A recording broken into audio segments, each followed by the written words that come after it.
नमस्कार दोस्तों, स्वागत है एक बार फिर आप सभी का सनातन ज्ञान में।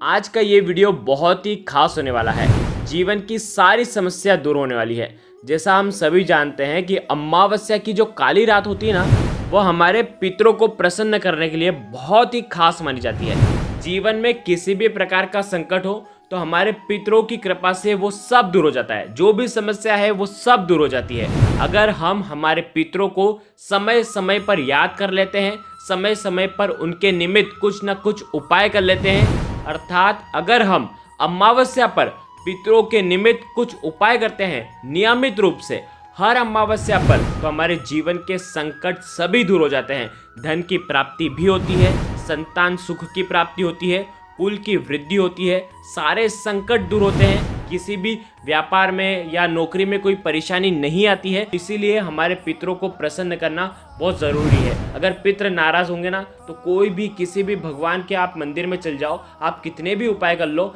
आप कुछ भी जीवन में हासिल नहीं कर पाएंगे।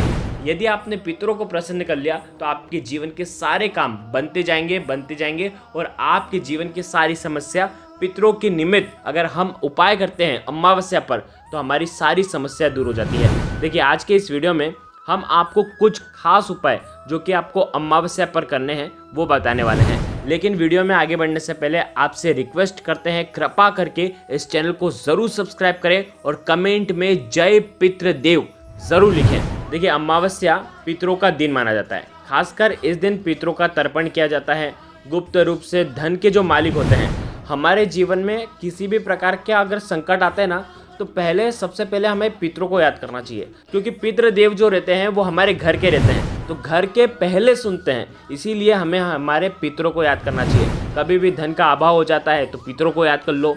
तो इसी प्रकार से गुप्त रूप से अगर आपको धन की प्राप्ति भी करनी हो ना, तो पितृदेव को आपको प्रसन्न करना चाहिए, पितृदेव को याद करना चाहिए, क्योंकि पितृदेव ही हमारे धन के रक्षक होते हैं, पितृदेव ही हमारे वैभव के रक्षक होते हैं, पितृदेव ही हमारे रोगों के रक्षक होते हैं, पितृदेव ही हमारे संतानों के रक्षक होते हैं, पितृदेव से ही हमारा घर चलता है। तो देखिए, बहुत आसान से उपाय बताने वाले हैं। देखिए, सबसे पहला जो उपाय है आपको करना है, अमावस्या तिथि पर सुबह 12 से पहले या तो रात्रि में, यानी कि अमावस्या की काली रात्रि में 6 बजे के बाद, यानी कि सूर्यास्त के बाद आप ये उपाय कर सकते हैं।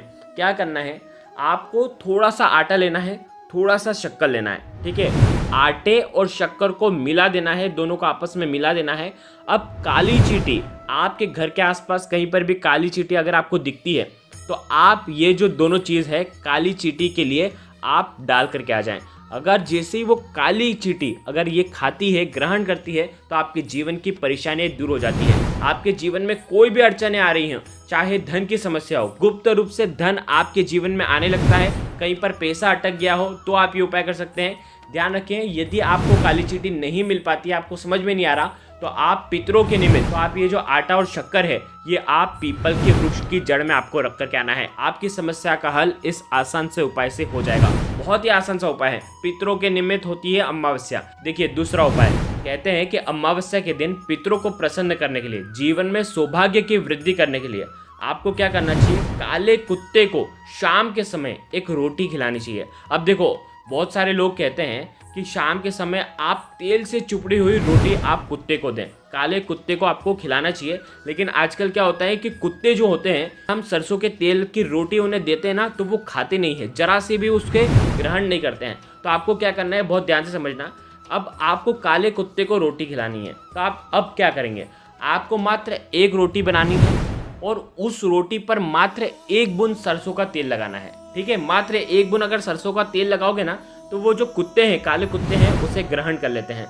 आपको उपाय करना है, आपको ज़रूरी नहीं है कि पूरी रोटी पर तेल लगाना है, क्योंकि अगर पूरी रोटी पर तेल लगाओगे तो कुत्ते जो हैं वो ग्रहण नहीं करेंगे। तो इसीलिए मात्र 1 बूंद आप सरसों का तेल लगा देना, आपके जीवन की परेशानियां दूर हो जाती हैं। इससे काले कुत्ते को ये रोटी खिलाने से आपकी दारिद्रता दूर हो जाती है, धन वैभव में जो भी समस्या आ रही है वो सब दूर हो जाती है। किसी भी प्रकार की आपके जीवन में विघ्न जो धन से जुड़े हैं वो सब दूर हो जाते हैं। देखिए, अब तीसरा उपाय, कई बार क्या होता है, बहुत सारे लोग किसी भी व्यक्ति को श्राप दे देते हैं या ऐसा कुछ कह देते हैं, तो उनके जीवन में धन का अभाव हो जाता है, घर में क्लेश उत्पन्न हो जाता है या व्यापार ढंग से नहीं चल पाता है, तो किसी भी व्यक्ति के बोले हुए वचनों से अगर आपको बचना है तो बहुत ही खास ये उपाय है, अमावस्या की काली रात्रि में करना है। बहुत खास उपाय है। क्या करेंगे, एक नींबू लेना है, ठीक है। यदि आपको बार बार नज़र लग जाती है ना, तो भी आपको ये उपाय करना है। एक नींबू लेना है, उस नींबू को, एक आखा नींबू होना चाहिए साबुत, ठीक है। उस नींबू को स्वयं के ऊपर से 7 बार घुमाना है, उल्टा घुमाना है, ठीक है। उतारा करना है एक तरीके से, ठीक है। 7 बार आपको उतारा करना है। ये उतारा आपके दुर्भाग्य को दूर करेगा, आपके जीवन में जो भी लक्ष्मी का अभाव है, धन का अभाव है, वो सब दूर करेगा। पितृदेव आपके जीवन में सौभाग्य प्रदान कर देंगे। बहुत आसान सा उपाय है। अब आपको क्या करना है, इस नींबू के आपको मात्र 4 टुकड़े करना है। देखो 4 टुकड़े भी कर सकते हैं और 7 टुकड़े भी कर सकते हैं। देखो अगर 7 टुकड़े अगर आप कर रहे हैं तो आपको किस प्रकार से करना है, आप आपके घर के बाहर निकल जाए, चाकू लेकर के जाना और चौराहे पर आपको ये इसके 7 टुकड़े कर लेना है, ठीक है। 7 टुकड़े में से 4 टुकड़े जो हैं वो चारों दिशाओं में फेंक देंगे, ठीक है। उसमें से एक टुकड़ा जो है आपको नदी में फेंकना है। देखो नदी नहीं है तो आप तालाब में फेंक दें। अब आपके पास है 2 टुकड़े, एक आपको पीपल के वृक्ष के आसपास फेंकना है और दूसरा जो है आपके घर के बाहर फेंकना है। आ गई आपको बात समझ में? इस प्रकार से 7 टुकड़े आपको फेंक देना है। यदि आप नदी सरोवर में जाने में असमर्थ हैं तो फिर आपको 4 टुकड़े करना है और 4 टुकड़े किसी भी सुनसान चौराहे पर जा करके 4 टुकड़े करके आपको चारों दिशाओं में फेंक करके आपको आ जाना है। पीछे मुड़ के आपको नहीं देखना है। जैसे ही घर में आएंगे वैसे ही सबसे पहले किसी भी चीज़ को छूना नहीं है, आपको सबसे पहले हाथ धोने हैं। बस इतना सा उपाय कर लेना, आपके जीवन से दुर्भाग्य दूर हो जाएगा, आपकी किस्मत चमक उठेगी। आपके ऊपर किसी ने भी बुरी दृष्टि अगर बना रखी है तो वो सब दूर हो जाएगी। बहुत आसान से ये उपाय है। केवल और केवल पितृदेव को प्रसन्न करने के लिए 3 महा उपाय आज के इस वीडियो में हमने आपको बताए हैं। ये आपको किसी भी अमावस्या की तिथि पर आप ये उपाय कर सकते हैं। अगर वीडियो अच्छा लगा हो तो वीडियो को लाइक ज़रूर करें। धन्यवाद।